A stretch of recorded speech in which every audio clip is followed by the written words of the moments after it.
Psalms 82, verse 1 and verse 6.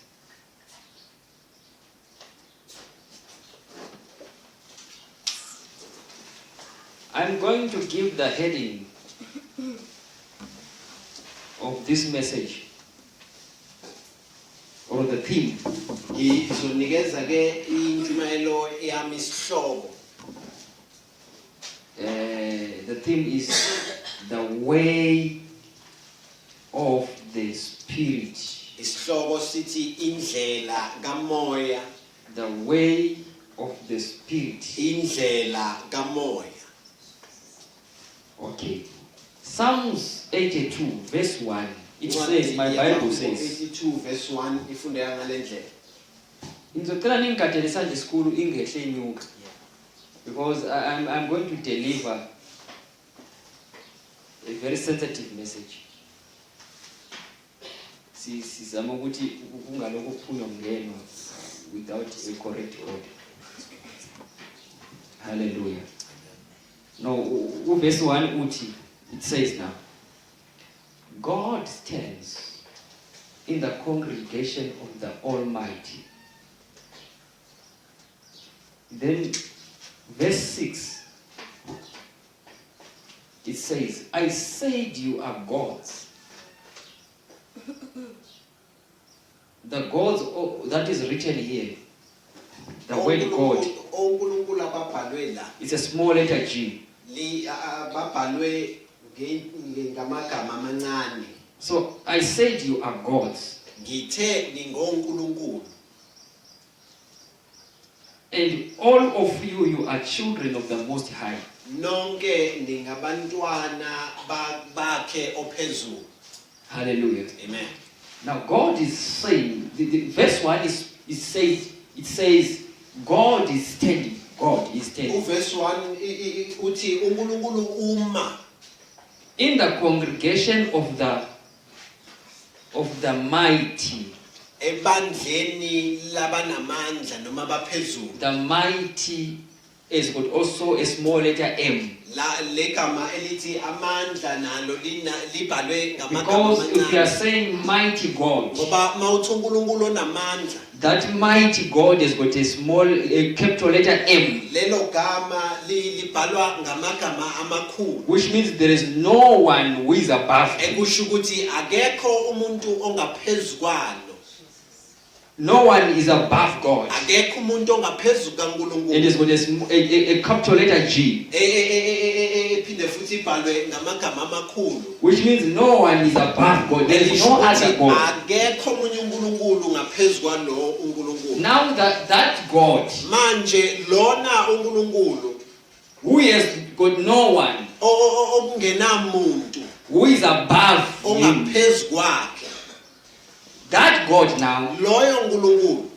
the book of Psalms says he is standing. Incwadi yamaHubo ithi umile. And no one is standing above him. And akekho umuntu ome ngaphezulu kwakhe. He is standing in the congregation Lithi iBhayibheli umile ebandleni of the mighty. labanamandla.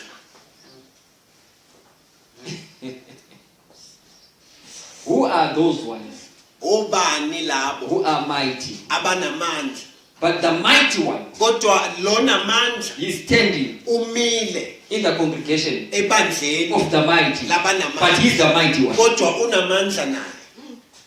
Above the mighty. Ngaphezulu kwalaba ami phambi kwami. And now he's addressing something to them. Manje khona into ayishoyo kubona.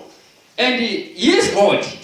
UNkulunkulu nje. But he is now saying, Kodwa uthi listen you mighty. lalelani ke nina.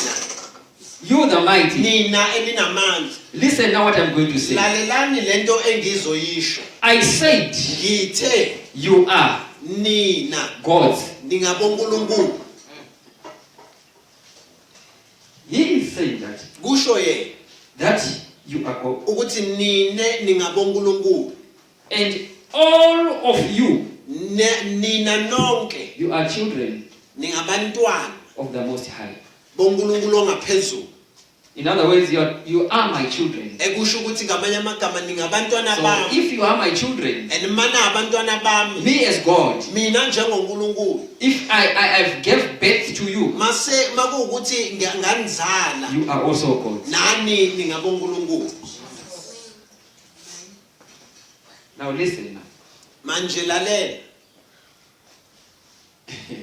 If you go to the book of John chapter 10, mawuya encwadini kaJohn chapter 10 verse 31 to 34, verse 31 kuya and ku you 34 read verse 34, uzofunda uverse 34. Jesus is saying something. uJesu khona into He ayisho, is answering the Pharisees and the Sadducees, uphendula and abafarisi he is saying to them, uthi kubona is it not written akubhalwanga yini in your law, emthethweni wenu I said you are gods? ngithe ningabonkulunkulu? It is written Kubhaliwe in those books encwadini that you are reading every day. lezi nizifunda njalo, Because they were questioning him ngoba bebembuza and naye, asking him bembuza and imibuzo, blaming him bemthwesa icala for claiming to be a God. ngokuthi uNkulunkulu.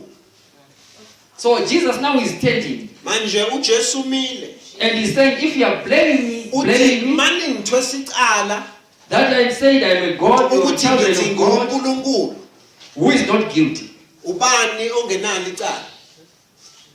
you are also guilty. Nani ninalo Because icala? the same book we are reading, Ngoba le ncwadi niyifundayo it is saying you are gods. ithi ningabonkulunkulu. So we are all guilty. Sonke sinecala. I said you are gods. Ngithe So ningabonkulunkulu. the scripture cannot be broken. Manje izwi alikwazi So ukuphulwa. why are you asking me Kungani ningibuza ke? and taking me to court Ningithathe ningise enkantolo. and charge me with a case called blasphemy Nizongithwesa icala lokuzibiza, that I said I'm a God ukuzibiza and you are ngoNkulunkulu. also gods? Nani ningabonkulunkulu? So that's why I was saying this message Ingakho ngithi le ntshumayelo le is not made for everyone. akusiyawo wonke umuntu. But now listen, Kodwa lalela, it is strictly ibekiwe, for gods. ibekelwa onkulunkulu. It's strictly Ibekiwe, for gods. ibekelwa onkulunkulu. Hallelujah. Amen. What I'm trying to say, I'm saying this message I'm going to deliver, Into engizama ukuyisho ukuthi le ntshumayelo engizoyithula namhlanje it is specifically or specific, it is for a specific species iqondene nabantu abathile, which cannot be,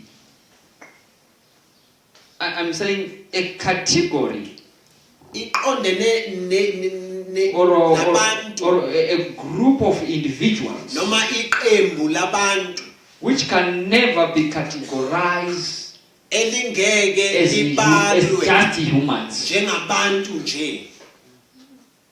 We are not just a human. Anisibona abantu nje. God has never said we are just humans. uNkulunkulu azange athi ningabantu But nje, He said you are gods. kodwa wathi ningabonkulunkulu. He did not say that to the angels. Azange ayisho leyo nto leyo kwingelosi. Angels has got no right. Ingelosi azinayo imvume, They've never had that privilege azikaze zibe nayo lento le to become gods. yokubizwa ngoNkulunkulu. They are not. Abakwazi. But a man Kodwa umuntu was called God wabizwa ngoNkulunkulu, by God Himself, ebizwa uNkulunkulu uqobo, not by another man. hayi omunye umuntu. We are here Sila and God is looking at us. uNkulunkulu usibhekile, What He sees into ayibonayo is looking at another God. ubheke abanye uNkulunkulu. Mighty Jesus. So I'm going to speak Manje ngizokhuluma to somebody. nomuntu thizeni, I'm going to speak ngizokhuluma to the spirit man nomuntu kamoya, about the way ngikhulume ngendlela of the spirit. kamoya. I'm going to speak Ngizokhuluma to the immortals, nabantu abangafi, not the mortals. hayi abafayo. What is immortal? Into engafi What is mortal yini into Oh. efayo? is the flesh. Inyama.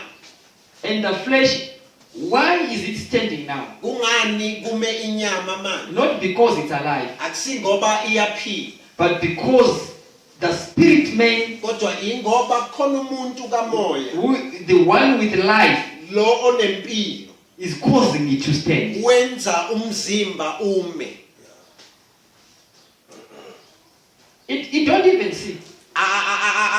Ayiboni, But the spirit man, kodwa umuntu you kamoya inside it, lo ophakathi you komzimba see through it. wenza umzimba ubone.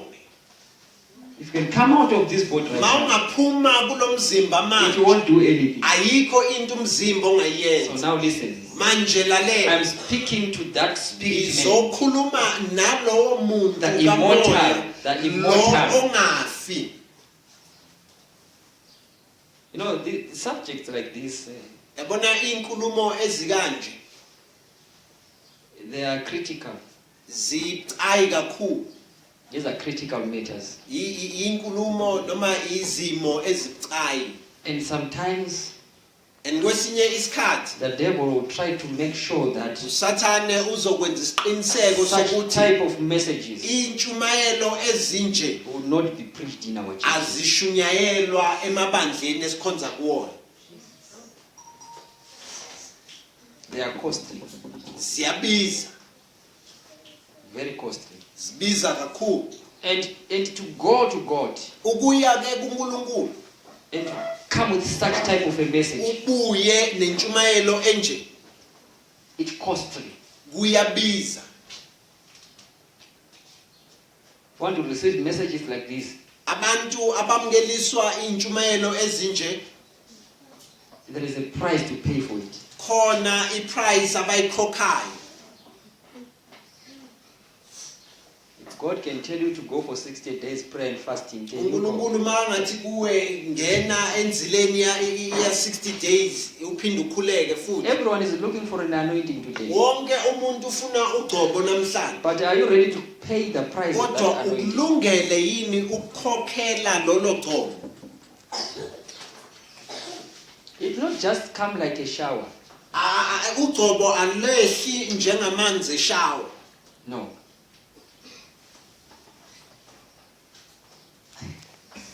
Hallelujah. Amen. Listen, Church of God. Bandla likaNkulunkulu lalelani. There must be a defining moment in your life Mele kube khona isikhathi empilweni yakho la wazisa khona. where you decide La uthatha khona isinqumo that from now ukuthi kusuka namhlanje my life has to change. impilo yami kuzomela iguquke.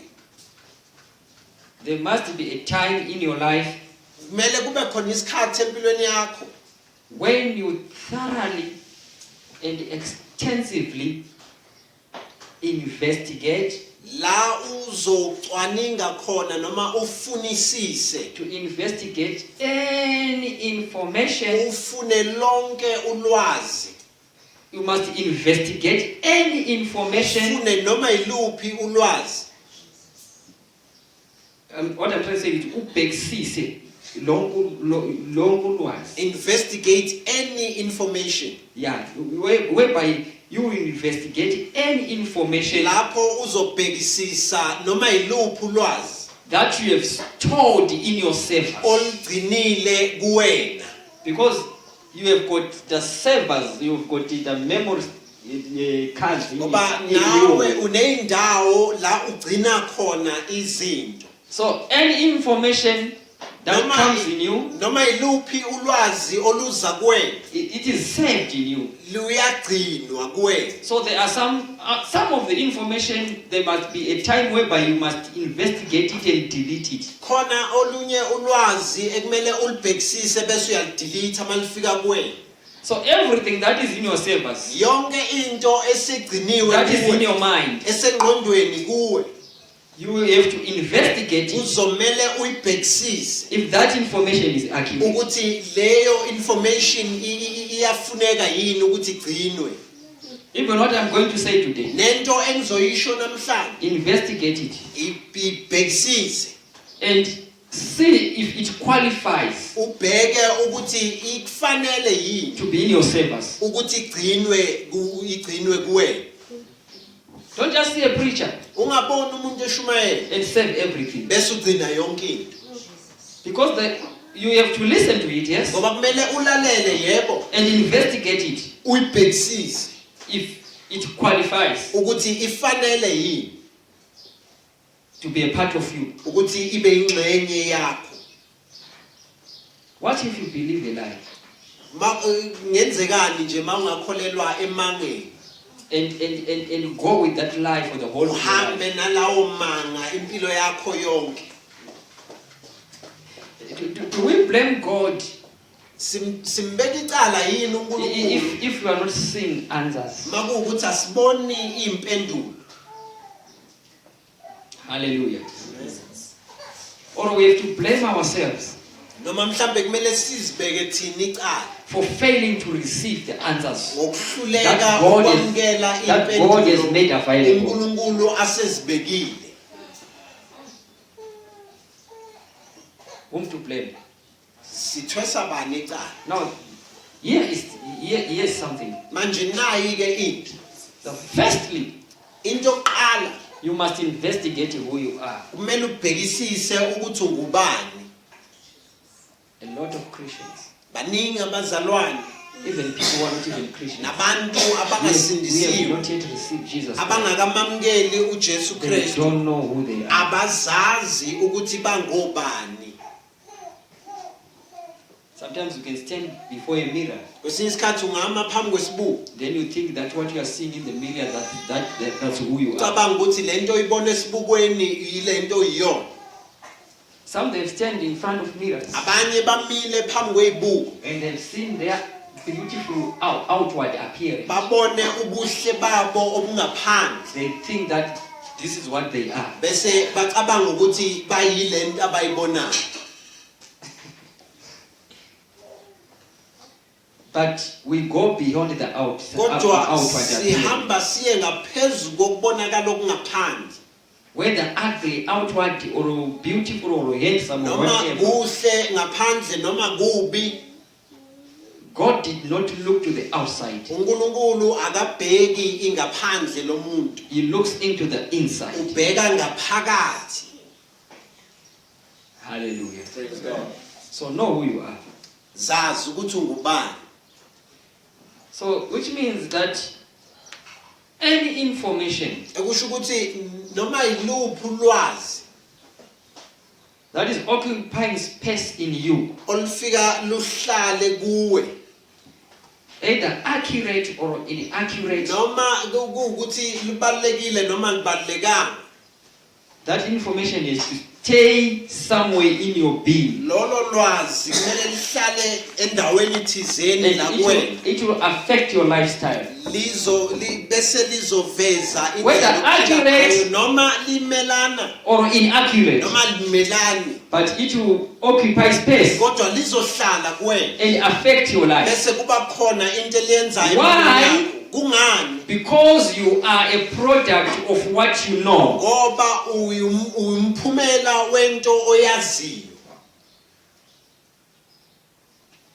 Why we preach? Kungani sishumayela? We don't just preach for the sake of preaching. Asishumayeli ngoba sithanda ukushumayela. And we don't just preach because we preach because we have been preached to. Sishumayela ngoba sashunyayela. Last year I was staying somewhere. Last year in August, from Onyakeni ondlule ngo-August I was on 40-day prayer and fasting, bengikwi 40 days prayer and fasting. surviving on hot water only. Ngiphuza amanzi ashisayo kuphela.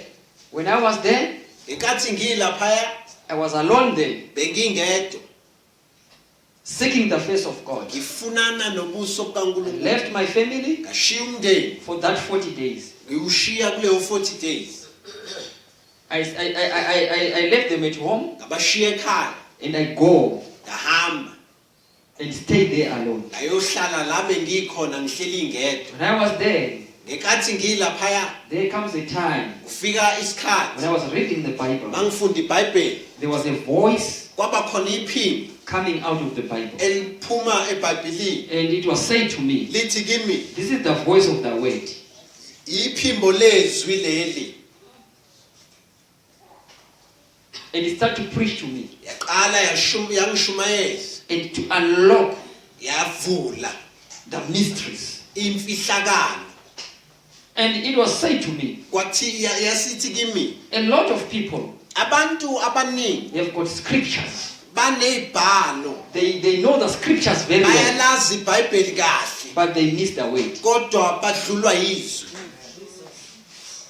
Can you have a scripture ungaba ulwazi lweBhayibheli and you miss the word that is in that scripture? ugejwe yizwi So the eliseBhayibhelini word himself izwi uqobo must preach to you, kumele likushumayeze must reveal kumele liveze itself liziveze lona to you. kuwe So it was said now, manje kuthiwa preaching ukushumayela is not for everyone, akusikwakho but it's for those ones kodwa okwalabo who have been preached by the word. abashunyayezwe yizwi.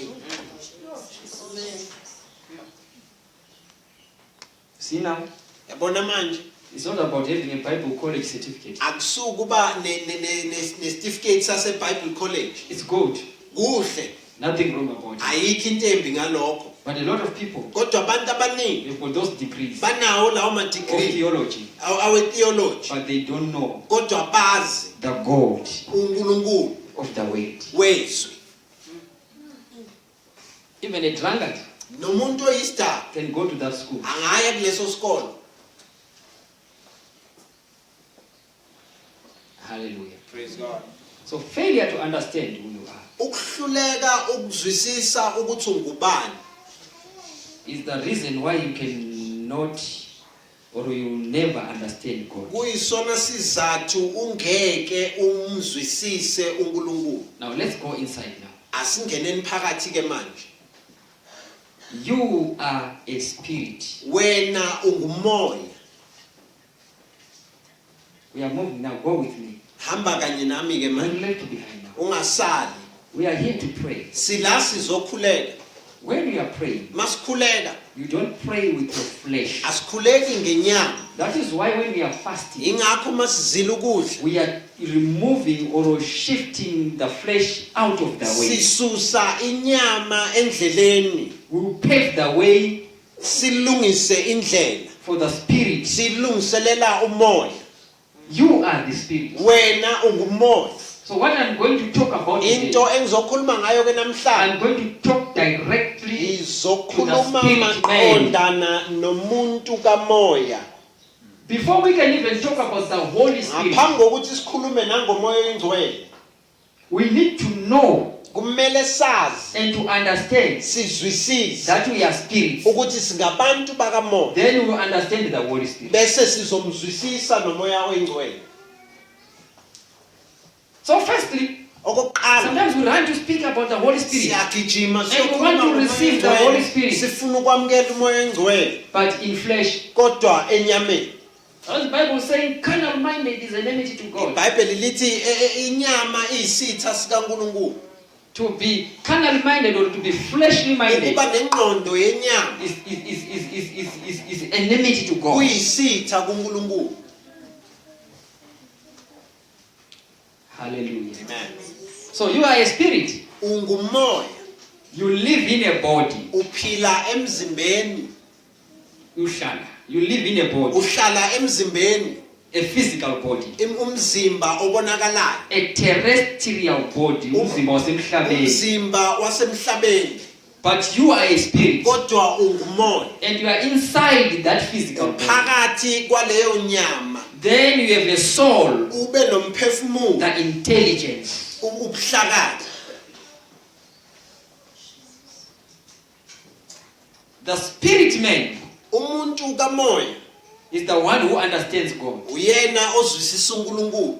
So the Holy Spirit Manje umoya oyingcwele will come uzoza so that ukuze we address together with the spirit man ukhulumisane nomuntu kamoya.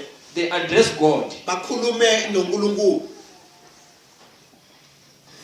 Then the soul part of the spirit man Umphefumulo oyingxenye yomuntu kamoya is the intelligence. ubuhlakani.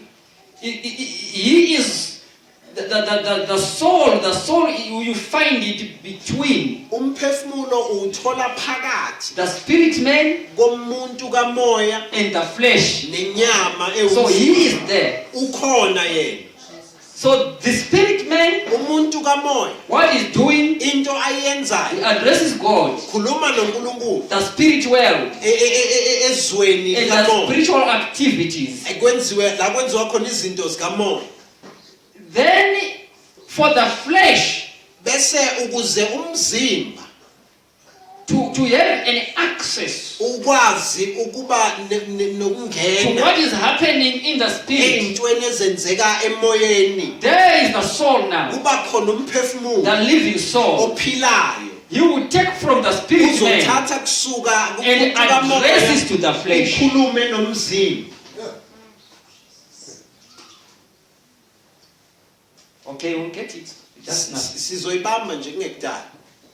See how it works now. Yabona ukuthi isebenza kanjani? Hallelujah. Amen. So number one, Eqala you have to know this. kumele uyazi ke lento. You don't have Awunako what people call human spirit. lokho abantu abakubiza ngomoya womuntu. There is nothing like a human spirit. Ayikho into ebizwa ngomoya womuntu. But what you have, Kodwa into nayo it's a human body, umzimba womuntu. not a human spirit. Hayi umoya womuntu. Why? Listen. It is you, Wena the spirit man, owumuntu kamoya that have the body. onomzimba.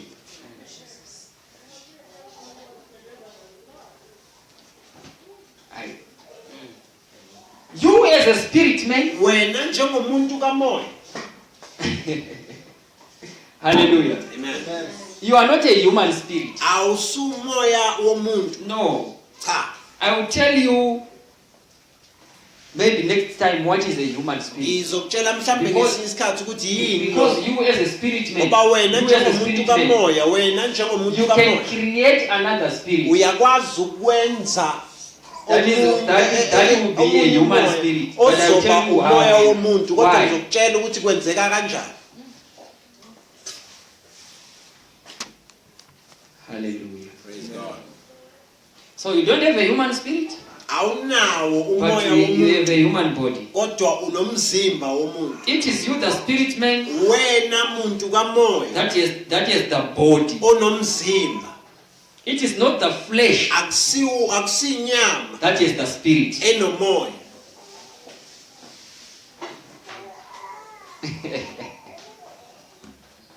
You are a spirit, Ungumoya. so you cannot say Awukwazi ke ukuthi I have the spirit nginomoya unless ngaphandle kokuthi you are referring to the Holy Spirit. ukhuluma ngomoya oyingcwele. Because you Ngoba alone, wena wedwa you are a spirit. ungumoya. So as a spirit, Njengomoya that's why when God looks at you, ingakho uNkulunkulu mayibheka wena He said you are a God. uthi unguNkulunkulu. So you can say you have a spirit only if you are referring to the Holy. Ungasho ukuthi unomoya makuwukuthi ukhuluma ngomoya oyingcwele. Do you know how powerful you are? Niyazi ukuthi ninamandla kangakanani. You are so powerful, Ninamandla even if the Holy Spirit has not yet come, noma umoya oyingcwele ungakafiki because you are a spirit. ngoba wena ungumoya. You are a part of God. Uyingxenye kaNkulunkulu. You have been taken out of God. Ukhishwe kuNkulunkulu. God has removed you out of Himself uNkulunkulu ukhiphe phakathi kwakhe. and make you to stand Wakwenza wama as a spirit man. njengomuntu kamoya. Okay, but as a spirit man now, Kodwa ke njengomuntu kamoya manje something happened somewhere, somehow. izinto ziyenzeka laphaya nalaphaya. So what has happened is this: Kwenzakalani? you as a spirit man, Wena njengomuntu kamoya You must remain knowledgeable. Kumele uhlale unolwazi. There is a knowledge. Khona ulwazi. That's what the Bible says. Ingakho iBhayibheli lithi My people now abantu bami are perishing bayabhubha because of lack yokungabi nolwazi.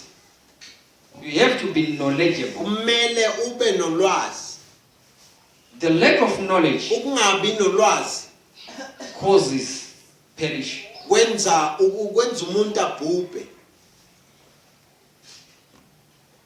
You must be knowledgeable. Kumele ube nolwazi. You have to know what is happening Kumele around you. wazi izinto ezenzekayo kuwe noma la ukhona. So there is a need. Listen now. Kanjalo ke kunesidingo. There is a need Kunesidingo for the spirits, sokuthi umoya or for you as a spirit man, noma wena njengomuntu kamoya to attend sessions, ukuba khona emhlanganweni, to attend teachings, ukuba khona la kufundiswa khona, briefings la khulunywa khona on spiritual matters, ngezinto zikamoya, so that ukuze you are updated on current events. uzofundiswa uhlale unolwazi ngezinto ezenzeka manje. So I'm going to speak to a part of Manje you that understands God when He speaks. nabanye benu abazwisisa noma abazi uNkulunkulu mayikhuluma. So when God speaks, uNkulunkulu mayikhuluma, life is given. ukuphila kuba khona. Not just a life. Hayi ukuphila nje. When God is speaking, uNkulunkulu mayikhuluma, He gives Himself. He is uyazinikela, that life. uyileyo mpilo. The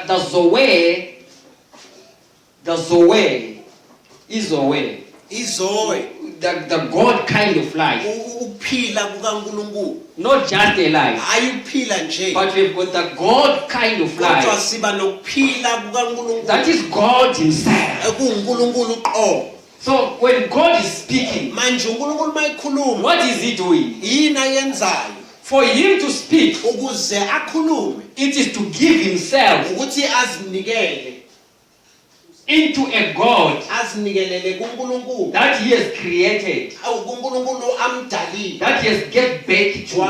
wamzala.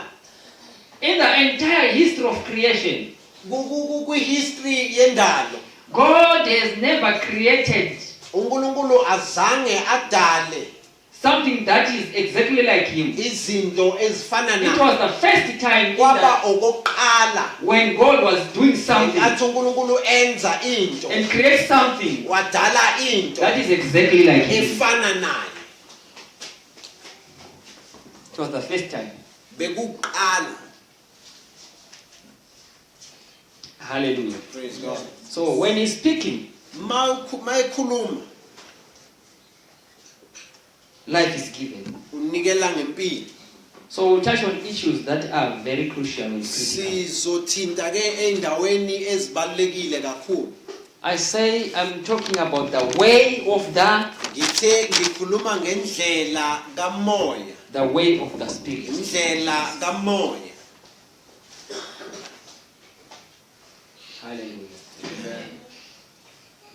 For thine is thy kingdom. It is the power and the glory forever. Forever and ever. Hallelujah.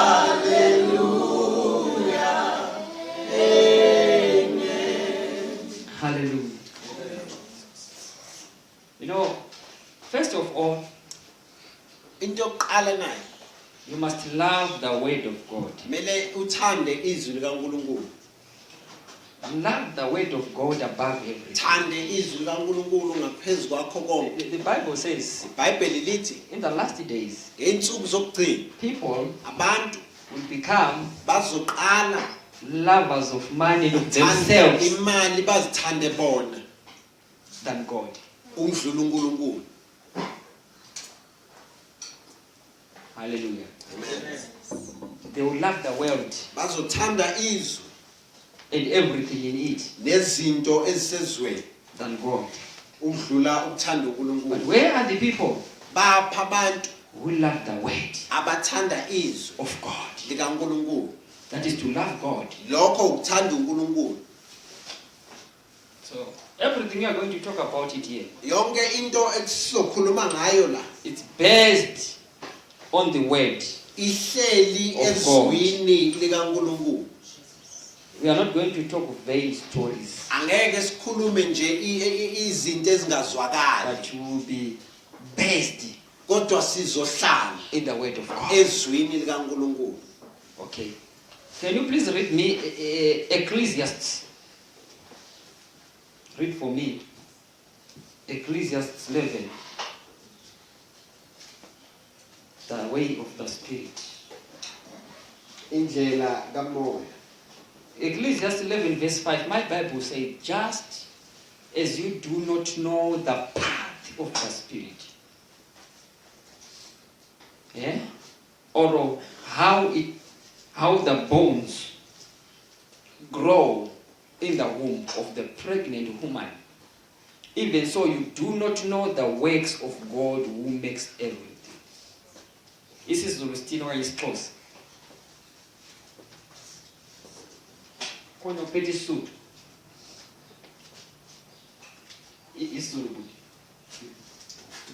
In English. Kono on expose about babutu. Njengokuba ungayazi ukuba yiphi na indlela yomoya. Hey, njengoba ungayazi noba iyiphi na indlela yomoya.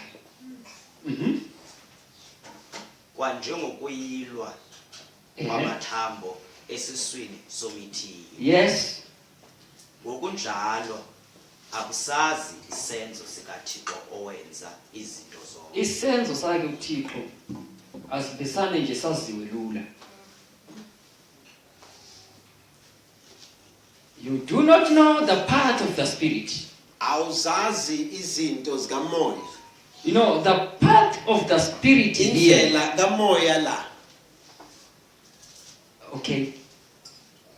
It's not the Holy Spirit. Akusumoya oyingcwele. According to this verse. Ngalo le verse le. This verse is not talking about the Holy Spirit. Alikhulumi ngomoya oyingcwele.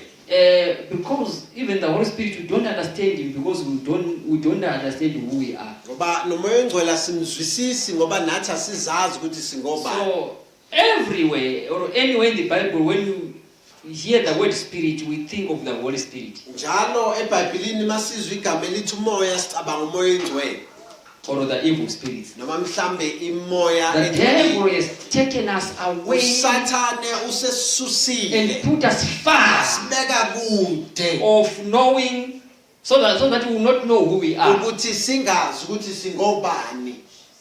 We can try to know everything that we can know, Singazama ukwazi yonke as into long esiyazi. as Kodwa we have not yet come to a position asikakafiki of knowing who endaweni we are. asazi khona ukuthi singobani. The devil is happy. Usathane ujabulile. Hallelujah. So the Spirit here Manje umoya la is not the Holy Spirit, akusumoya oyingcwele but the Spirit man. kodwa umuntu kamoya. Just as you do not know the path of the Spirit, Njengoba ungazi indlela zikamoya, it is the Spirit man. kuumuntu kamoya. So that Spirit man, Loyo muntu kamoya he has a way. unendlela. Not the way to Joburg. Hayi indlela eya eJoburg. Not the way back to Eastern Hayi Cape. indlela ebuyela eEastern Cape. Not the way to Mzimkulu. Hayi indlela ebuyela eMzimkhulu. Not the way of looking for man in Hayi this world. indlela yokufuna imali kulomhlaba. But that Spirit man has a Kodwa way. loyo muntu kamoya That unendlela. Spirit man is on a journey. Loyo muntu kamoya usendleleni.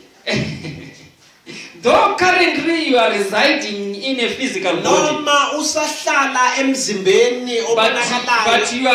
you are going Kodwa somewhere. khona la uya khona. That Spirit man Loyo muntu kamoya is coming from somewhere. usuka endaweni ethile. He is going somewhere. Ukhona la eya khona.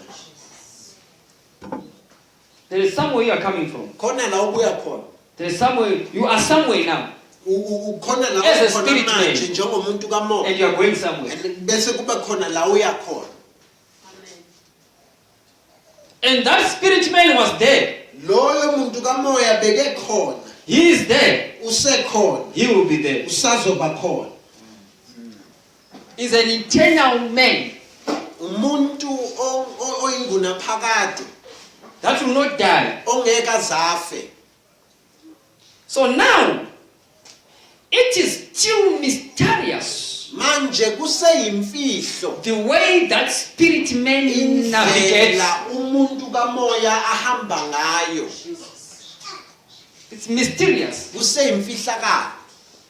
Yes, we want to understand how God moves, Yebo sifuna ukuzwisisa ukuthi uNkulunkulu uhamba but we will kanjani. never understand how God Kodwa moves angeke sizwisise ukuthi unless uNkulunkulu uhamba kanjani ngaphandle we kokuthi come back to ourselves sibuye kuthina. and know who we are Sizazi ukuthi and singobani. find our way Bese now sithole indlela yethu through God. ngoNkulunkulu. It's mysterious how the spirit man navigates. Kuyimfihlo indlela umuntu kamoya ahamba So ngayo. now this way now Manje le ndlela le can be learned. ingaba umhlaba Can be learned, ufundwa. or ingafundwa, It can be studied, ingafundwa. and we can do a research Singenza ucwaningo of the way of the spirit man indlela yomuntu kamoya. and understand Sizwisise how the spirit man ukuthi umuntu kamoya moves. uhamba kanjani. Oh, and one day Jesus said, Ngelinye ilanga uJesu wathi men cannot live umuntu akakwazi ukuphila with bread alone. ngesinkwa sodwa. He was not talking about the fleshy man. Bekangakhulumi ngomuntu wenyama, He was speaking about the spirit man. bekakhuluma ngomuntu kamoya That you cannot feed ukuthi awukwazi the ukumfida spirit man umuntu kamoya, with putu umfide uphuthu and beef. nenyama yenkomo. You cannot feed the spirit man Awukwazi ukufida umuntu kamoya with McDonald's burger. umdlise iBig Mac. That's what he said, Jesus. Into beyishiwo uJesu And he said the food of the spirit man athi ukudla komuntu kamoya is every word izwi lonke that comes out of the mouth of God. elisuka emlonyeni That kaNkulunkulu, is what feeds man. iyona efida umuntu kamoya. Let me tell you something. Angikutshele na yini Church of God. bandla If you kaNkulunkulu, are on fasting, mawuzile ukudla you became hungry, eh? uyalamba, And after becoming hungry, emva kokulamba you move from that level. usuka kulelo zinga.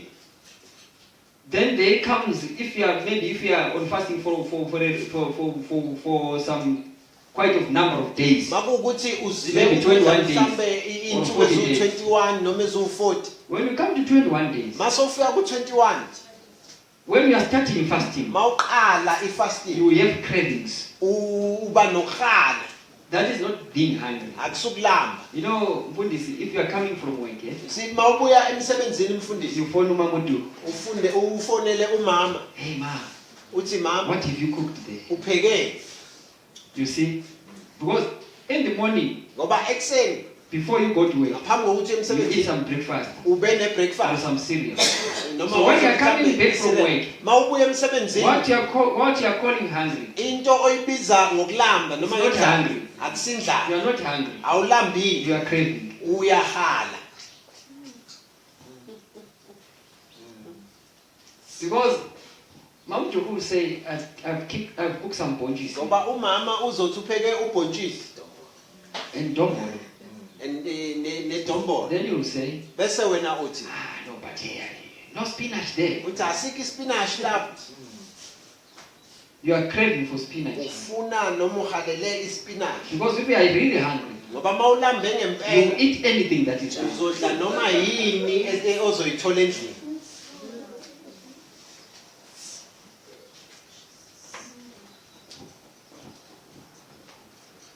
Okay, listen.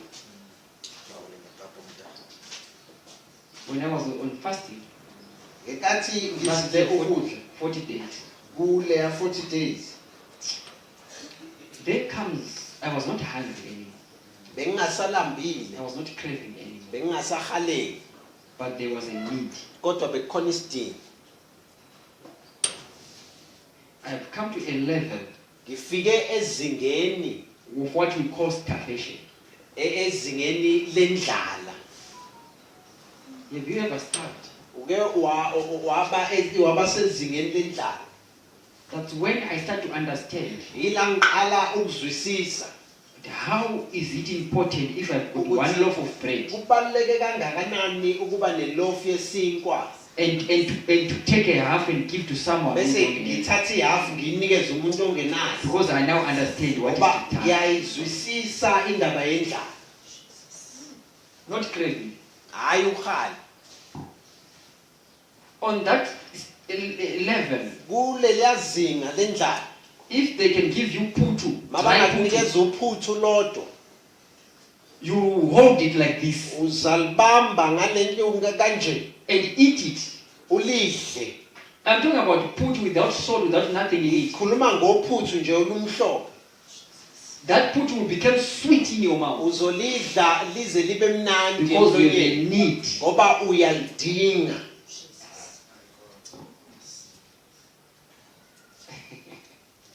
So you see, when you're saying I'm hungry, I'm not even hungry. Yabona mawuthi ulambile awulambile We are craving. uyahala nje. Me, I know what is hunger. Ngiyayazi mina I know what is ngiyakwazi starvation. ukulamba ngiyayazi indlala Because I've been there. ngoba ngeke ngafika lapha. I understand if they are saying people are starving in other countries. Ngiyazwisisa futhi makuthiwa khona abantu ababulawa indlala kwamanye amazwe What is it? Starvation. ukuthi A kukhulunywa lot of people, ngani. they don't know starvation. Abantu abaningi abayazi indlala.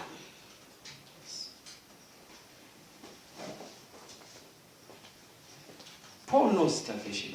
uPaul uyayazi He indlala. said, I know how to be hungry. Uthi ngiyakwazi He was not ukubulawa talking indlala. about 2 days, 3 days. Ebengakhulumi nge2 days 3 Hunger. days indlala ya 2 days 3 days. He was talking about spending weeks, Bekhuluma ngokuchitha amaviki, months inyanga without food. engadli. That's why we've got weak Christians today. Ingakho sinabazalwane ababuthaka namhlanje. Christians who are controlled by their stomachs. Abazalwane abaqhutshwa izisu zabo. Even preachers. Nabashumayeli. Preachers, I'm talking of preachers Khuluma nangabashumayeli. who can do anything. Abangenza noma yini. Who can go kwamhlaba uyalingana. Abangaya kwamhlaba Who uyalingana. can have snakes in their pockets. Abangahamba baphetha ama-snacks But ey'khwameni. preaching in the church Kodwa beshumayela because enkonzweni of their stomachs. ngenxa yezisu zabo.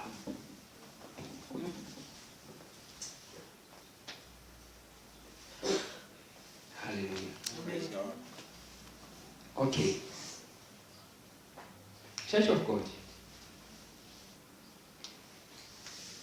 When we read the scripture, Masifunda we iBhayibheli first read. lesibhalo sisifunde kuqala. It says, Sithi God is standing uNkulunkulu umile in the congregation of the mighty. ebandleni labanamandla. And verse 6 said, Uverse 6 athi I said you are gods. ngitheni ngabonkulunkulu. And we talk about the spirit man. Sikhuluma ngomuntu kamoya That there is a spirit man. ukuthi khona umuntu kamoya. You are a spirit man. Ungumuntu kamoya And you were given unikeziwe a physical body. umzimba. So you don't have a spirit Awunawo umoya unless you are referring to the spirit, to the Holy ngaphandle Spirit. kokuthi ukhuluma ngomoya oyingcwele. What you have Into onayo is a physical body. umzimba. Hallelujah. Amen. Let's go and take a deeper look Asike sihambe siyobheka kahle in that spirit man. emuntwini kamoya. That what happened on the day God created or formed you in His own likeness and in His own image. Ukuthi kwenzakalani ngalo liyasuka uNkulunkulu ekudala ngomfanekiso wakhe. Where is the likeness and the image of God in you? Kuphi ukufana noNkulunkulu kuwena? Is it outside? Kungaphandle yini? If I've got a big nose, Mangine ekhala elikhulu. then that's what God looks like. Kushuthi uNkulunkulu naye ubukeka kanjalo. If I've got a big head, Manginekhanda elikhulu. Hallelujah. Amen. Big eyes Amehla amakhulu, and small ears. indlebe ezincane. Okay. Man is a spirit. Umuntu unomoya. Listen to this now. Lalela. I want to highlight something and to expose something. Ngifuna ukunikhomba into noma nginivezele. Siyabingelela mfundisi ungene. Praise the Lord. Hallelujah. Man is a spirit. Umuntu njengomoya He was formed wadalwa on a different day ngosuku oluhlukile than the flesh body. kunenyama, kunosuku okwadalwa ngalinyama. He was not even created in a certain day or date. There was no date. Adalwe ngelanga mhlawumbe ngosuku oluthile. But he was created in eternity. Kodwa wadalwa le engunaphakade. Not even in heaven, Hayi nasezulwini, but in eternity. kodwa engunaphakade. Because heaven, even heaven itself is not eternal. Ba nezulu qobo alisiyona ingunaphakade. What it looks like it's eternal because there is an eternal God there. Libukeka ngathi lingunaphakade ngoba kukhona uNkulunkulu oyingunaphakade khona. Wherever God touches, Lapho uNkulunkulu ethinta khona, and whenever God comes and resides, nalapho uNkulunkulu ahlala khona, that place becomes eternal. leyo ndawo leyo iphenduka ingunaphakade. God is not happy to be in heaven. uNkulunkulu No. akajabuliswa ukuba You sezulwini. don't need heaven to stay. Akadingi izulu ukuthi ahlale. He stayed himself. Uhlala kuyena. It is the heavens Amazulu that are happy ajabulile because God is ngoba there. uNkulunkulu uhlala kuwo. That's what the Bible says. Be happy, you heaven. Lithi jabulani nina amazulu. Hallelujah.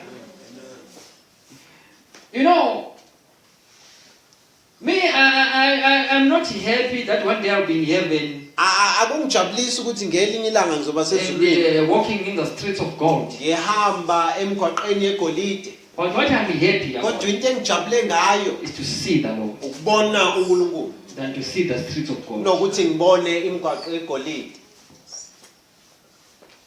It's another level of understanding the spiritual. Elinye izinga lokuzwisisa into zikamoya. There are dimensions. Khona indawo ezihlukile. The dimensions of the spirit world. Indawo zikamoya. So before even we go to those dimensions, Ngaphambi kokuthi size sifike lapho, the first dimension indawo yokuqala ekumele is to know sibe that you are a spirit. ukwazi ukuthi ungumoya. The devil fears a man Sathane usaba umuntu who has a knowledge onolwazi of the things of God. lezinto zikaNkulunkulu. Praise the Lord. Amen. So the spirit man was created on a different day, Muntu kamoya wadalwa ngosuku oluhlukile not even in a day, in eternity. le engunaphakade. So every time when we hear about the creation of man, Njalo masizwa ngokudalwa komuntu, people are referring to the creation of the abantu natural babheke body. ukudalwa komzimba. People are referring to the natural body, Abantu babheke ukudalwa the komzimba, terrestrial body. umzimba womhlaba. We have the terrestrial body, this Sinawo one, umzimba womhlaba lo, and we and after the terrestrial body we have a celestial body. emva komzimba womhlaba The celestial body is the spiritual heavenly body. sinomzimba wezulu. Those two bodies are different. Leyo mzimba yombili ihlukile. Hallelujah. Amen. So the creation of an earthly body Manje ukudalwa komzimba womhlaba was not the creation of the spirit man. bekungasukudalwa komuntu kamoya. Was not. I will show you. Ngizokukhomba. Read Genesis chapter 1 verse 26 and Funda 27. incwadi kaGenesis chapter 1 verse 26 and 7. You can read for me even in your Bible, my brother. Genesis chapter 1, verse 26 and 27, yes? What it says?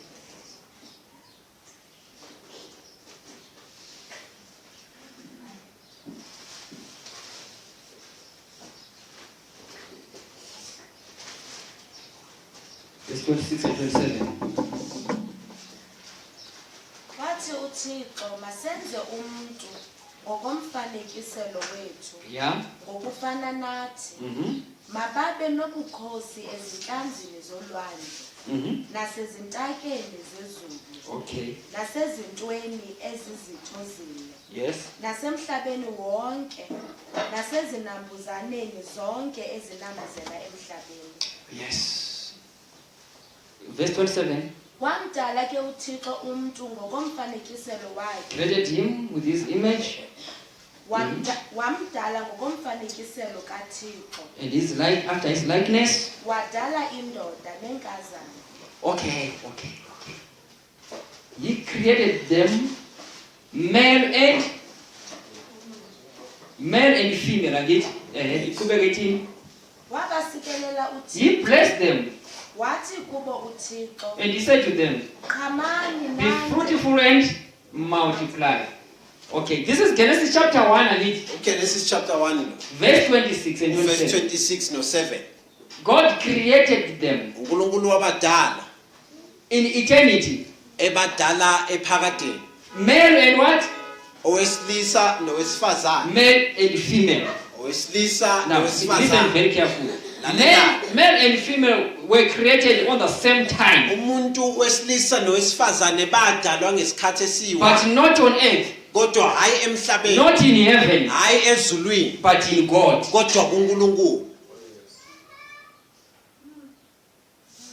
Eva was not the first time when he appeared on earth, taken out of the rib of Adam. uEva kavela ngaqala emhlabeni ngenkathi ekhishwa obambeni But they were created the same time, kodwa badalwa ngesikhathi esisodwa, but they were spirit kodwa bebawumoya in God. kuNkulunkulu. Okay. Go to Genesis chapter 2 verse 7, because I was asking myself that we have the creation of male and female in the image of God. Sinendalo yomuntu wesilisa And nowesifazane. when I go to Genesis chapter 2, I was confused. Mangiya ku Genesis 2 then ngadideka ke la Who is this dust man now? ukuthi manje lowo thuli ke yena ubani. Read chapter 2 verse 7. uyehova uThixo wambumba umuntu Yes. ngothuli lwasemhlabeni Uh-huh. waphefumlela emathatheni akhe imphefumulo yobomi. Listen now. In Genesis chapter 1, Ku Genesis chapter 1 we have the creation sinendalo of men, yabantu male and female. owesilisa nowesifazane That is the likeness abanomfanekiso and the image kanye nesithombe of God. sikaNkulunkulu. But when we go to Genesis chapter Kodwa 2, masiya ku Genesis chapter 2 it talks about a dust man. khuluma ngomuntu wothuli, But that dust man, kodwa loyo muntu wothuli he remained dead uqhubeke efile until by the time when God breathed kwaze something kwadingeka ukuthi uNkulunkulu aphefumule into ethile in his nostrils. emakhaleni aloyo muntu. I will show you that, and I'll tell you that we'll see it when you are going on. That was God was releasing uNkulunkulu ebesekhipha the male and female loyo wesifazane nowesilisa that was created abadalwa in spirit, ngokamoya so that they can be in this physical ukuze container. bazokwazi ukuba They were kulomzimba. released on the same day also. Bakhishwa ngosuku olulodwa. I will tell you why. Ngizokutshela ukuthi kungani. So Adam was walking Adam behamba. because those ones who were created in spirit, Laba badalwa ngokamoya there was no Adam there, bekungana Adam laphaya. but male and female. Kodwa bekunowesifazane So nowesilisa. what is male? Umuntu What uyini? is female? Owesilisa uyini, The owesifazane name uyini? male and female Legama elithi owesifazane are spiritual nowesilisa terms, amagama kamoya, not physical. akusamagama wenyama. Then Adam Manje uAdam is a physical name. umuntu wenyama Because Adama ngoba uAdama means earth lisho lisho umhlaba or dust of the earth. noma uthuli lomhlaba. So who is Adam? Ubani uAdam? Adam is the container uAdam uyicontainer. to carry the spirit man. Uyicontainer ethwala umuntu kamoya.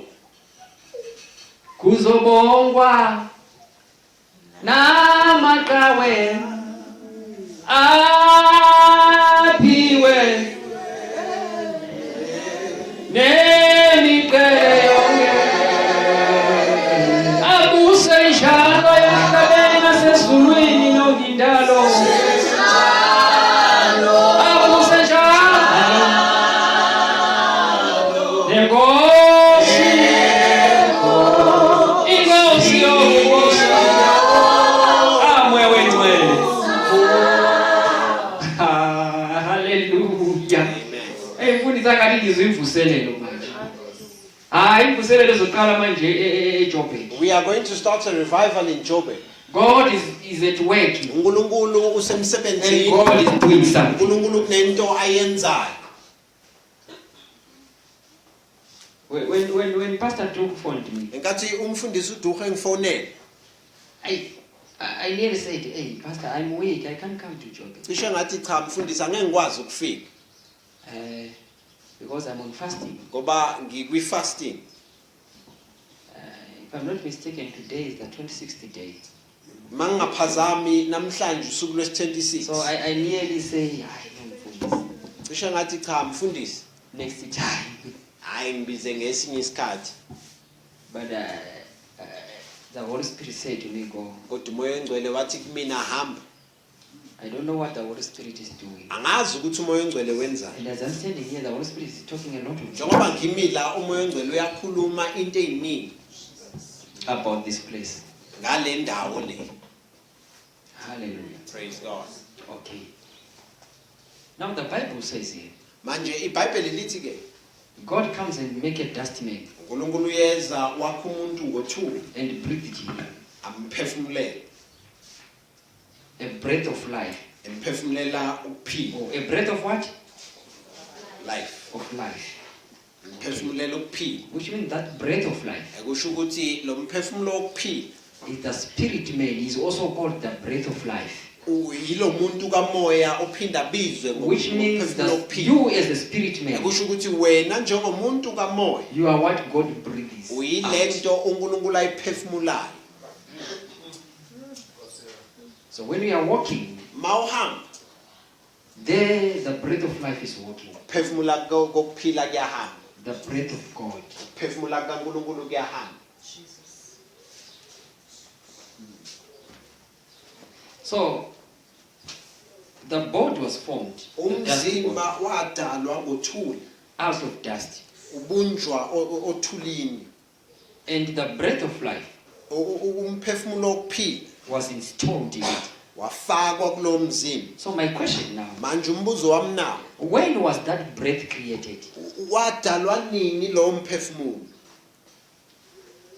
To me, that breath was not even created Kimi lo mphefumulo azange futhi uzudala because it was taken, God take it out of ngoba himself. uNkulunkulu wawukhipha kuye. Now listen to the mystery. Manje lalela na So imfihlakalo. the spirit man was not even created. Umuntu kamoya bengadaliwe. He's an extension of God. Uyinto esuka kuNkulunkulu. What was made is the dust. Into eyadalwa uthuli. Okay. That breath of life Lo mphefumulo wokuphila is the spirit man. ungumuntu kamoya. That breath of life Lo mphefumulo wokuphila is the way of the spirit. iyona ndlela kamoya. The spirit man. Umuntu kamoya. Before even if we can touch the Holy Spirit, Phambi kokuthi sithinte nendaba Let's kamoya talk. oyingcwele, about a man, asikhulume ngomuntu, a spirit man. umuntu kamoya. So there is a creation of a physical body Kukhona ukudalwa kwenyama, umzimba wenyama, and the creation of a man. nokudalwa The spirit man. komuntu kamoya. The creation of a spirit man ukudalwa komuntu kamoya is the extension.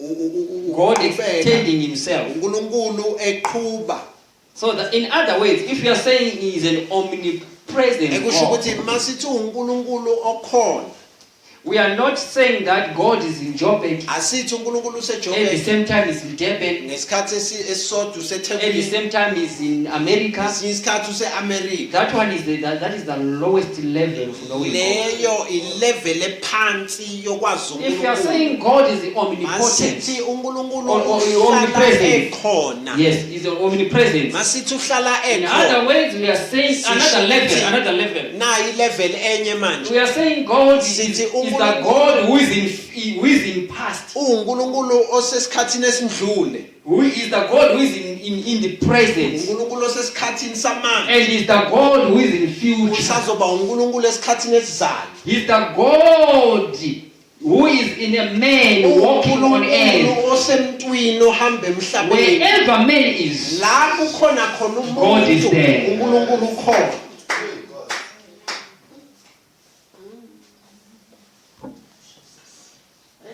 do you know what type of a God we are worshiping? niyamazi kodwa lo uNkulunkulu esimdumisayo Athi umhlabelela ngiyamazi umhlengi wami.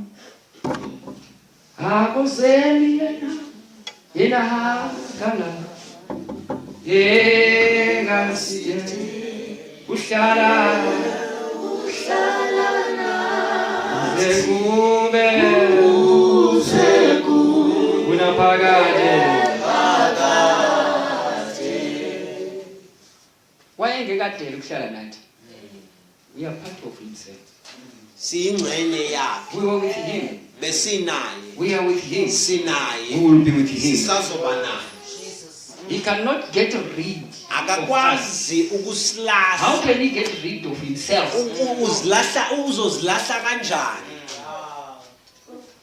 That's why when the Bible says when one soul repents, ingakho iBhayibheli lithi umphefumulo noma ngamunye uguquka one soul, ube nje munye the activities that is in heaven, izinto ezenzeka ezulwini even the angels that are saying holy, holy, nengelosi holy, ezithi ngcwele ngcwele that all heavenly activities yonke into enzeka will ezulwini stop iyama and God attends uNkulunkulu anake one soul lo mphefumulo that is coming back to oza him. kuyena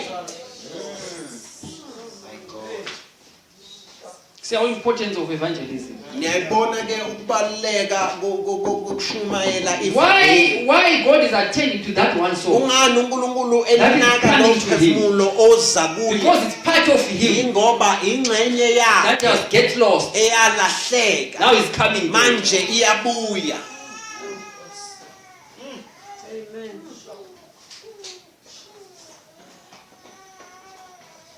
That's why the devil is trying by all means ingakho usathane ezama ngazo zonke indlela to deceive, ukukhohlisa because he know what is it ngoba uyazi ukuthi kuyini for God to lose one soul. ukuthi uNkulunkulu alahleke lo mphefumulo Okay. He created them and give his image and his likeness. uyabadala ngomfanekiso wakhe Okay? And his likeness. umfanekiso wakhe Nomfuziselo. ukufuzisela At let them have dominion. athi abaphathe Let them have dominion. You know, Abaphathi. one of the greatest promises in the Bible, isithembiso esikhulu eBhayibhelini it's not even going to heaven. akusukuye ezulwini It's power. amandla The greatest promise. isithembiso esikhulu He said to Abraham one day, uthi kuAbraham ngelinye ilanga your seed imbewu yakho will conquer izonqoba the gates of its enemy. amasango ezitha zawo To conquer is to have power, ukunqoba ukuba namandla to possess with authority. ukwazi ukuthatha ngegunya So the greatest promise in the Bible is power. isithembiso esikhulu eBhayibhelini amandla Jesus is saying to the church, uJesu uthi ebandleni you church, nina I'll give you the key. Ngizonikeza ihluthulelo. Whatever you bind Yonke into eniyibophayo shall be bound. iyakuboshwa. Whatever you loose, Enidedelayo, the bounding and loosing ukubopha nokudedela is in the church. kusebandleni. The heaven is looking to the church. Izulu libheke If ibandla. the church does not bind, Uma ibandla lingabophi, it will not be bound in heaven. ayikho into ezoboshwa ezulwini. The church, if it's not loose, Ibandla malingadedeli even in heaven. nezulu. So the church is heaven on earth. Ibandla liyizulu emhlabeni. Listen now. Lalela. Then we move from the level of a church level. Sisuka ezingeni We go to lebandla. you, the spirit man, Siya kuwe wena muntu kamoya. saved Usindisiwe. and washed by the blood Wagezwa of negazi Jesus Christ. lika Jesu You are now Kristu. called the temple Manje ubizwa of ngethempeli the Holy Spirit. lika moya oyingcwele. You alone, Wena wedwa. without all the Christians, Handle kwabo bonke You have the abazalwane. power to Unamandla bind wokubopha and to loose. nokudedela. What more when we come together now? Kukangakanani ke mase sihlangene?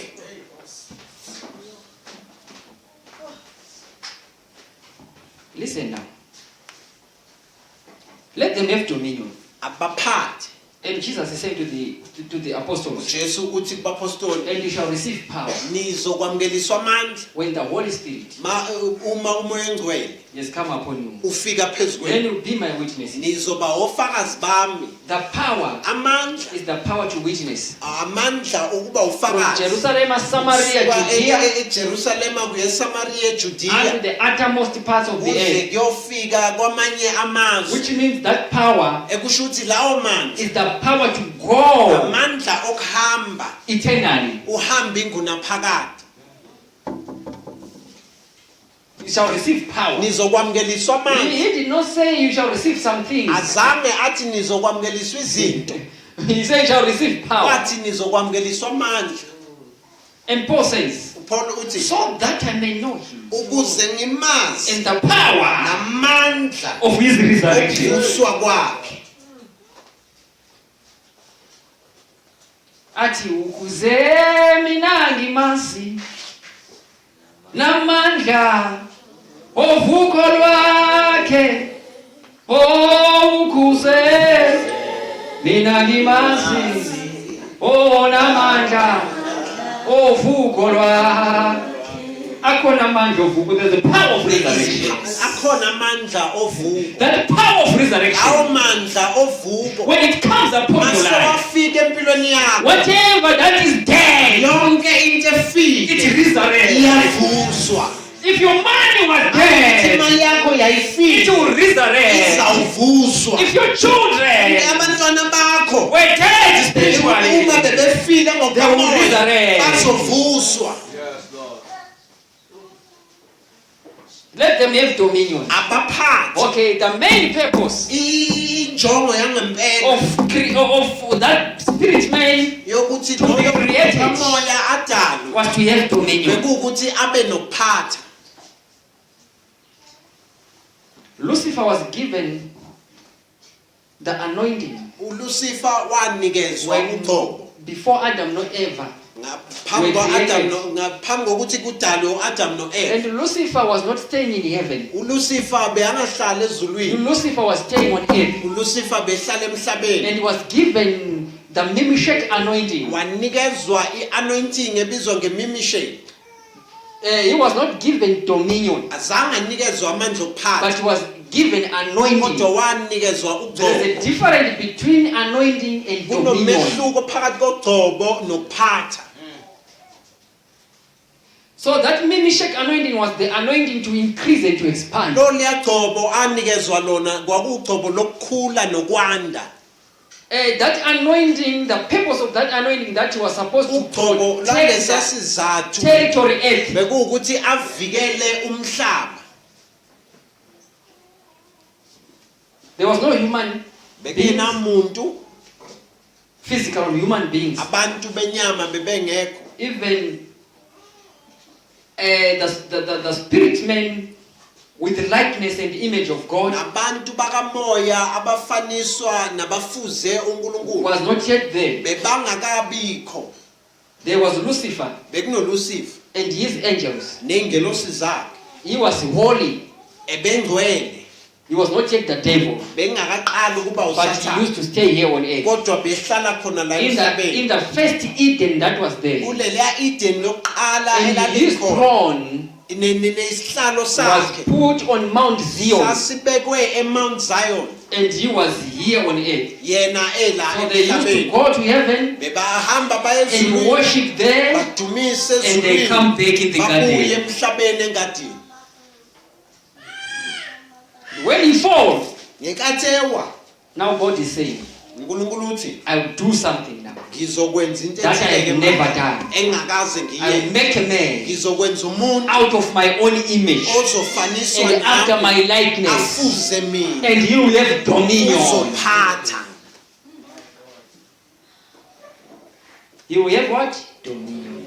uzophatha And God said, no, these ones now I'm going to make now. uNkulunkulu uthi laba engizobenza manje I'll give them my likeness. ngizobanikeza ufuzo lwami They cannot have my likeness abakwazi ukuba nofuzo lwami and be weak. bese baba buthaka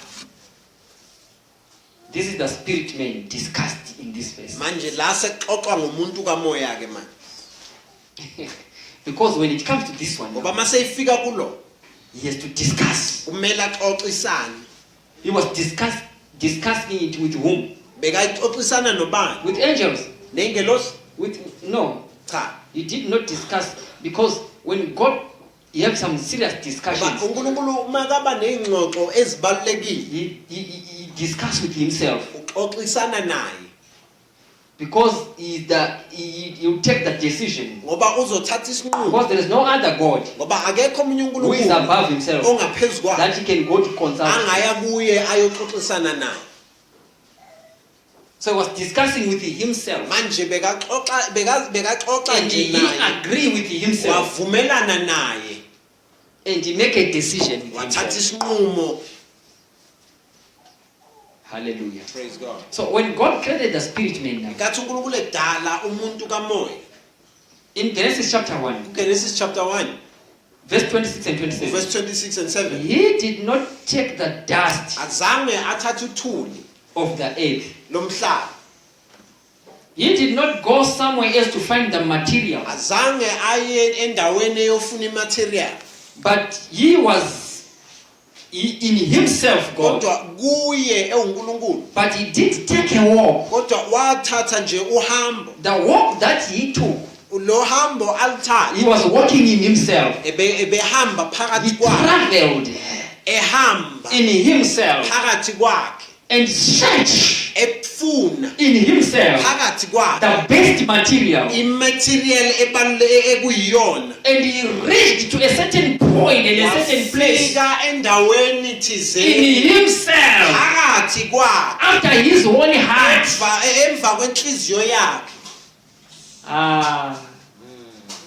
That's how uhlabela athi ngithandiwe ngiyanakekelwa mina ngingowenhliziyo yakhe. Because the material that created the spirit man, ngoba imaterial ekwadalwa ngayo he umuntu kamoya take it out of his heart. yaphuma kusuka enhlizweni kaNkulunkulu. So he reached to himself wafinyelela kuyena and took a part of himself. wathatha ingxenye yakhe. So God being a spirit, uNkulunkulu ewumoya the material that he took imaterial ayithatha was spirit. bekuyimaterial kamoya And with that material, ngayo leyo material he found the spirit man, wadala umuntu kamoya both male and female. owesilisa And he nowesifazane blessed them. wababusisa They were blessed babusiswa before they were released to come on ngaphambi earth. kokuthi babe khona emhlabeni. He blessed them in eternity and said, be fruitful wathi and qhamani multiply. nande So our fruitfulness manje ukuqhama kwethu and our multiplication nokwanda kwethu is not earthly akukho only, semhlabeni but kuphela it's spiritual. kodwa kusemoyeni It's eternity. kuyinguna phakade It's eternal. kuyiphakade So when they come on earth, masimabeze they emhlabeni don't start to multiply abaqali and to ukwanda be fruitful on earth, nokuqhama but they emhlabeni come, kodwa they benza themselves, bona uqobo they are a multiplication already, bakwanda they are fruitful already, uqhama and they even cause baze bayenze wherever they walk on, behamba that khona place to multiply. kumele Because the yazi multiplication come upon that place. Because the fruitfulness comes to that place. So that place is bound manje leyo ndawo to be fruitful. Because the fruitfulness has been dropped here and affected the ground. So it is bound. Whether it likes noma or kuyathanda not, noma it kuthanda must multiply. kumele kwande. When you come to a dry place, Mauza endaweni yomile because you are a multiplication, ngoba ungukwanda that place leyo ndawo must bow. kumele iguqe By force, ngenkani it will multiply. izokwanda. During the time of drought, Ngaleza nkathi zokoma Isaac, zesomiso Isaac. Isaac he reaped 100-fold.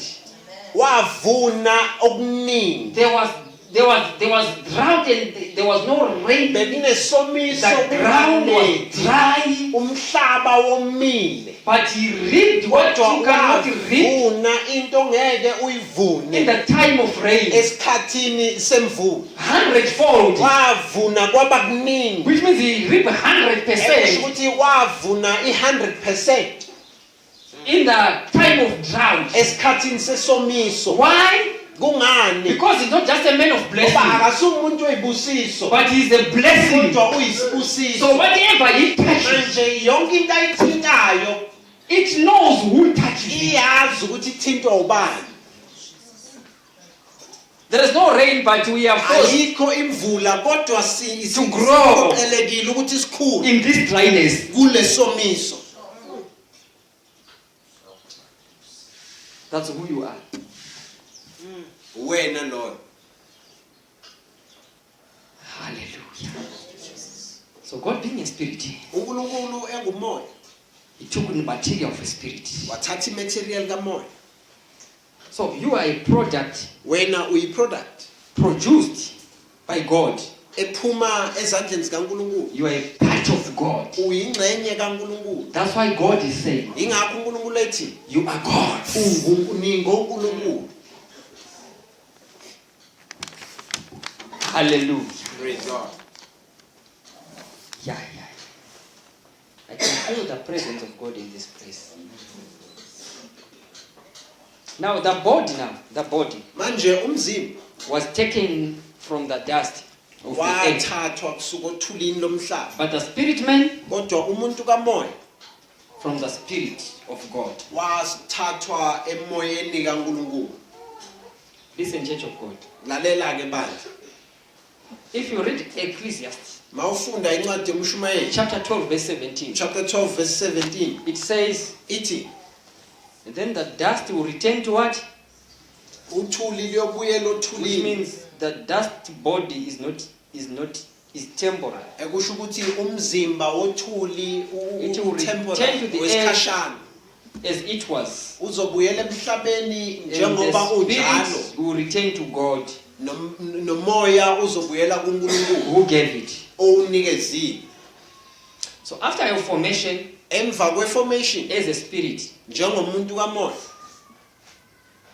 when God is, by the time when he decides uNkulunkulu mayethatha isinqumo that I will make a man, sokuthi ngizokwenza umuntu, then it was so in God.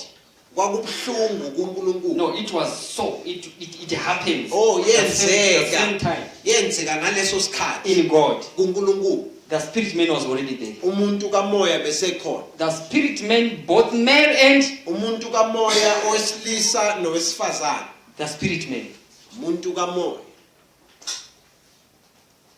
Hallelujah. Praise God. So After that formation, emva kwaleyo formation you remain domiciled in God. You stayed with Him. uhlalile kuNkulunkulu, You were walking with Him. uhamba naye.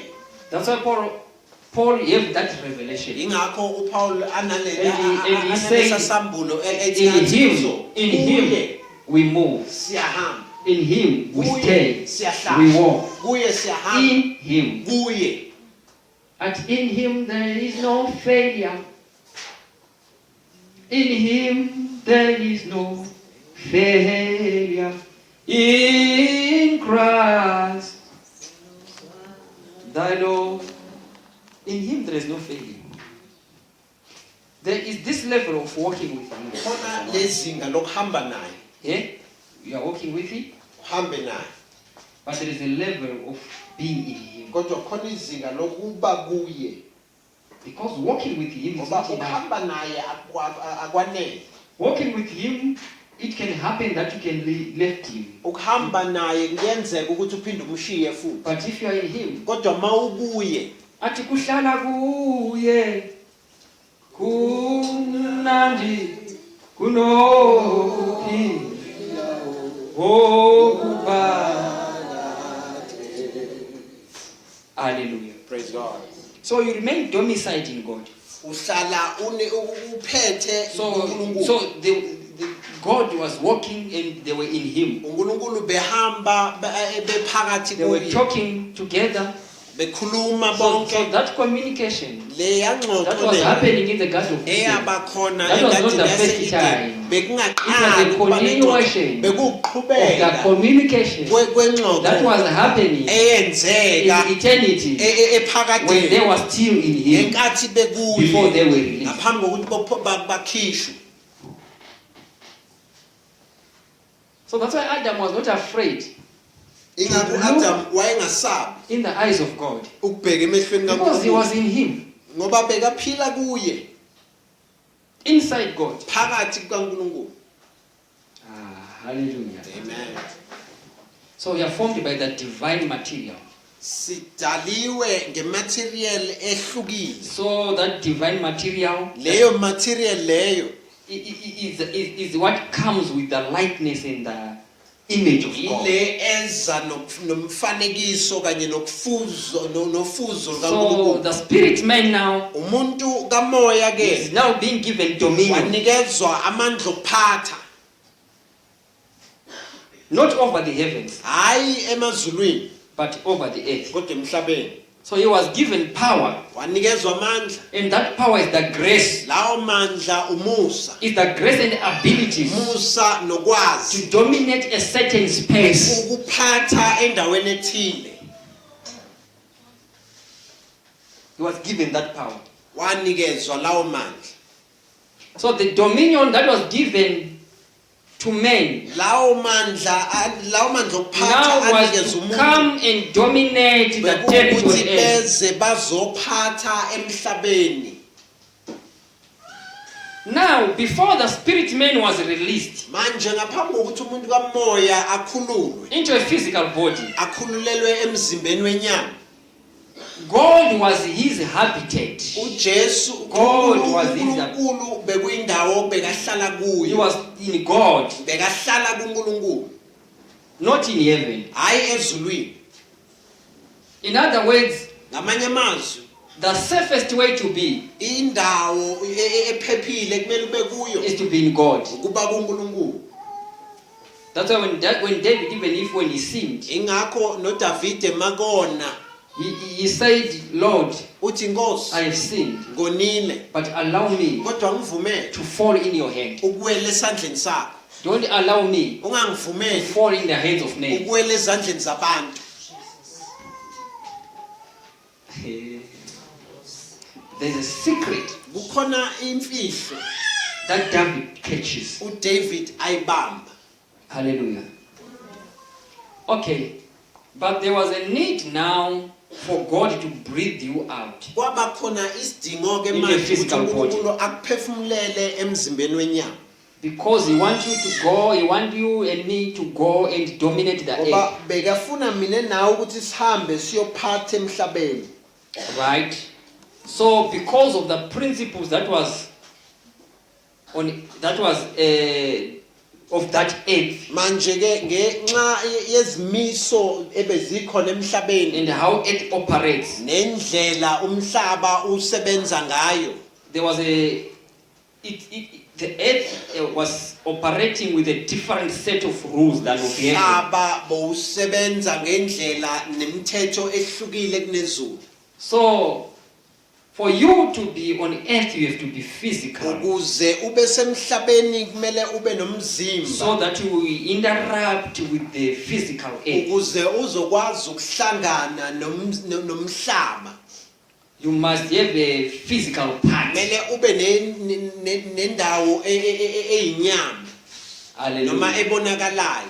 So the man that God has created now Manje lo muntu uNkulunkulu amdalile and formed in his likeness, wamenza ngomfanekiso wakhe, he was a spirit man, beka umuntu kamoya and he had no legal rights to operate on a physical earth. engenayo In spirit. imvume yokusebenza emhlabeni obonakalayo engumoya. So now there was a need now Manje bekhona isidingo for that spirit man now sokuthi loyo muntu kamoya to be put in a physical form akhishwe afakwe emzimbeni that is called a human form. obizwa ngomzimba womuntu. So God said now, Manje uNkulunkulu uthi I will give the spirit man ngizonikeza umuntu kamoya a visible body. umzimba obonakalayo. You see now where it starts now.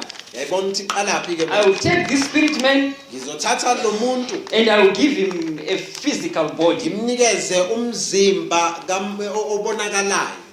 And let him put it on Uthi akawuthwale noma akawugqoke this physical body, lo mzimba that he can be detected his movement. ukuze azokwazi ukubonakala ukuhamba kwakhe kuzobonakala. Because man has a spirit. Ngoba umuntu ewumoya If he moves on the earth, mayihamba emhlabeni even the animals cannot see him if he is a spirit. nezilwane angezikwazi ukumbona. They will not Ngoba umuntu kamoya. appreciate him Angeke baze bambone bamhloniphe because they cannot perceive ngoba and detect abakwazi ukumbona and the movements of the spirit man. nokubona ukuhamba kwakhe Now for him ewumuntu. to be seen, Manje ukuze we abonwe must give him a physical, kumele simnikeze component. into ebonakalayo, the physical so component. into ebonakalayo. So paint the spirit man. Manje ukuba umuntu kamoya Let us paint him. asimpende umuntu kamoya, Let us give him a color simnikeze ikhala, and a form simnikeze nendlela azoba ngayo that is earthly. efanele ukuba semhlabeni, So that when the spirit man ukuze umuntu kamoya inside that physical body, phakathi kwalesakhiwo when he somzimba starts to move, mayiqala ukunyathela, it is not a physical body that is moving, inyama enyathelayo, but it is kodwa him uyena moving enyathela in a physical body. ngokomzimba. So he will carry along Uzothwala ke that physical form. umzimba. When animals look at him izilwane mazimbheka as physical, inyama enjalo, they will see the spirit man, bona umuntu kamoya but in a physical kodwa form. enyameni, But they will appreciate him. kodwa zizomhlonipha. So now God breathed Manje uNkulunkulu waphefumula, the man phefumula umuntu, into a physical body, emphefumulela emzimbeni, and he became a living soul. waba umphefumulo ophilayo. We're going to pray now. This is just the part 1. Sizokhuleka manje, le bekuyi part 1.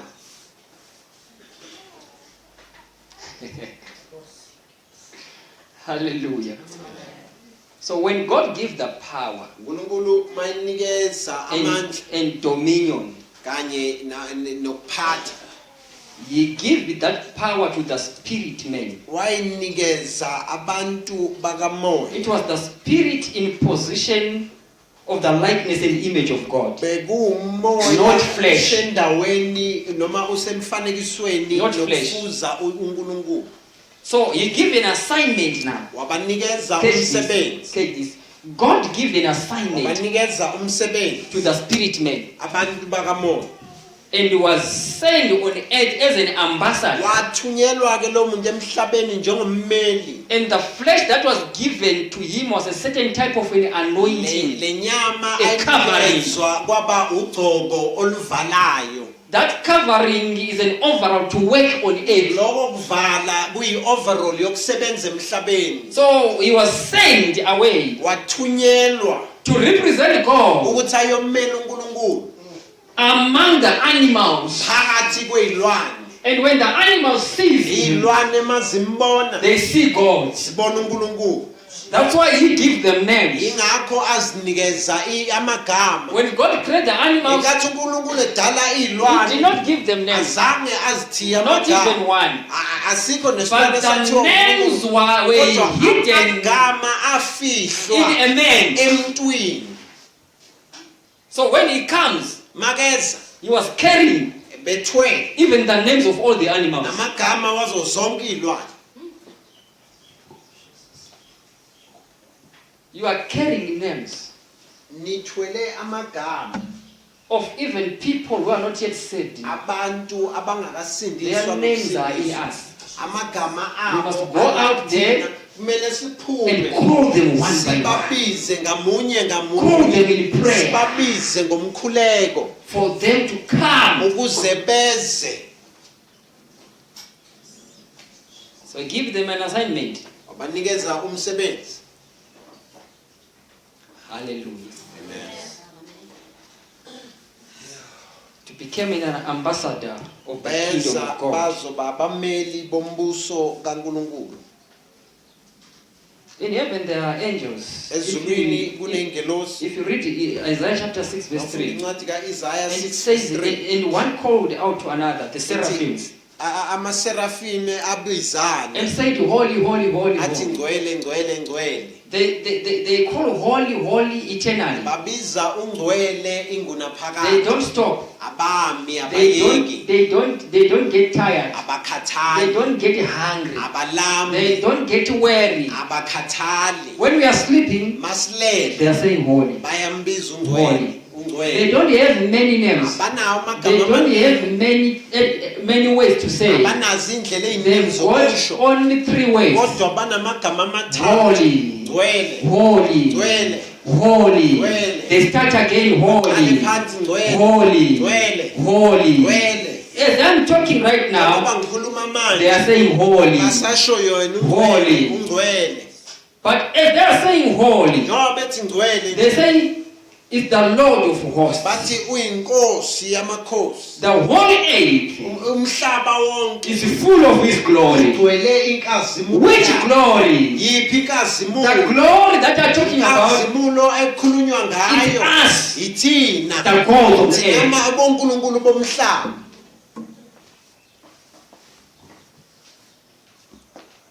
Hallelujah. So we are here to demonstrate Sila sizoveza the likeness of God ufuzo likaNkulunkulu on earth. emhlabeni. So when you enter into the physical body, Maungena emzimbeni so you cause that physical body wenza lo mzimba to come to life. ube nokuphila. It looks alive Ubukeka uphila because of the spirit of life. ngenxa yomoya wokuphila. That is the spirit man Lo umuntu kamoya that is inside the man. ophakathi komuntu. So you have the ability now Manje siyakwazi as a quickening spirit. njengo A spirit man is a quickening spirit umuntu kamoya umoya othanda ukusheshsha to raise the body from the dead. ukuvusa umzimba kwabafileyo. So you got that power from God Uthole lawo mandla kusuka kuNkulunkulu because you act like God. ngoba uphila njengaye uNkulunkulu. You have to act like God. Kumele umise okukaNkulunkulu. As we are going to pray, Njengoba sizokhuleka I need you to come to your senses ngifuna and ubale to realize senses wakho ubuye and to change the way you used to think. ushintshe indlela obucabanga That you are ngayo not a flesh. ukuthi awusiyona You inyama have the flesh, unenyama but you are a spirit. kodwa umoya That's why the Bible says ngakho iBhayibheli lithi those who worship God laba must abamdumisayo worship God in bamdumise spirit ngokamoya and in truth. nangeqiniso Because God ngoba uNkulunkulu is a spirit. ungumoya He cannot be worshipped akakwazi in a ukudunyiswa fleshly way, ngokwenyama but in a spirit way. kodwa udunyiswa ngokamoya So you acted like God. uziphathe njengoNkulunkulu What is causing that body to be alive yini enza lo mzimba uphile is the likeness of God ukufuza that uNkulunkulu was put inside it. ufuzo lukaNkulunkulu If it can be taken out, bakwakishwa it won't be alive.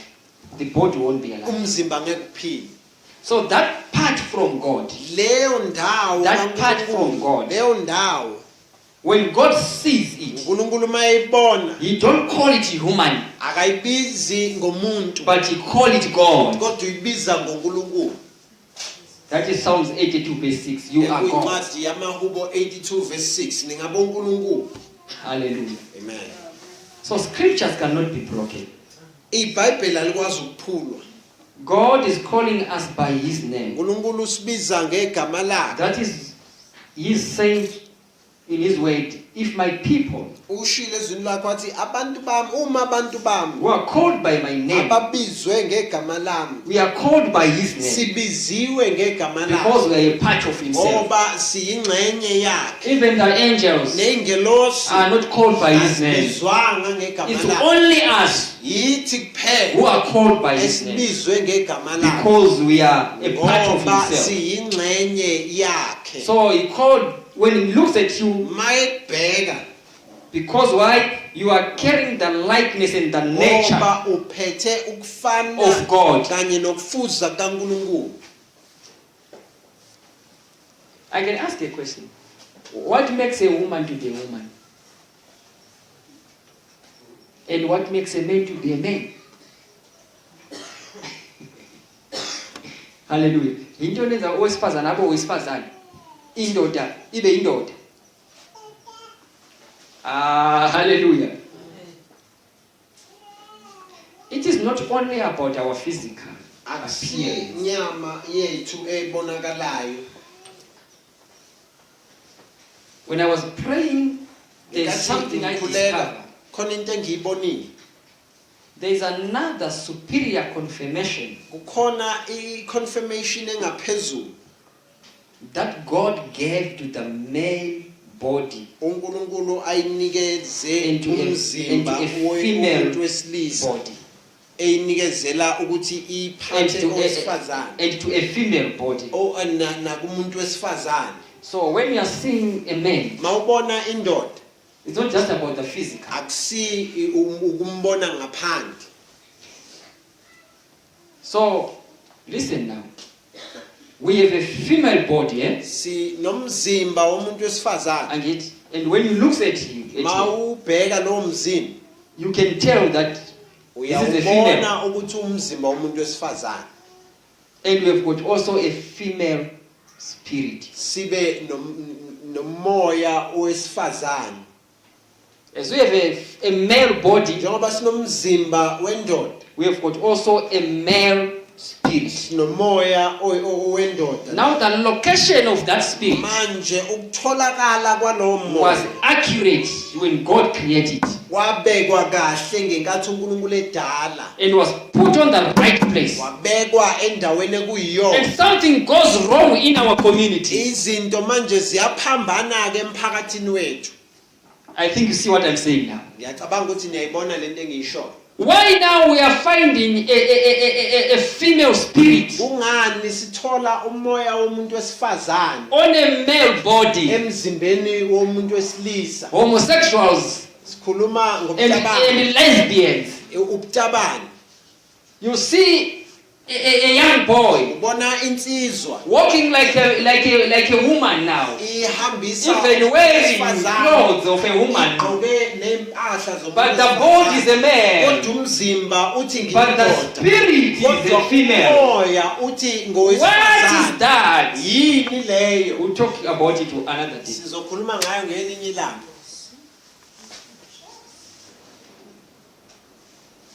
Because when God created man, Ngoba ngekathi uNkulunkulu edala umuntu, the location of a male spirit indawo la kwatholakala khona It's accurate. umoya womuntu wesilisa It's uhleli ngeorder, it goes together with that body. uhambisana nalowo That is mzimba a male body. ekumzimba Same with wesilisa, the female. na kanjalo kowesifazane.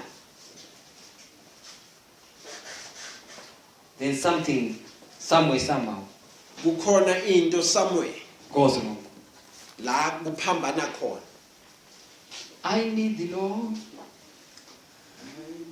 I need Thee. Every Every hour I need thee. oh bless me now, my Savior. My Savior, I I come to thee. oh bless me now. Oh, Bless me now, my Savior. now, my Savior. Bless me now, my Savior.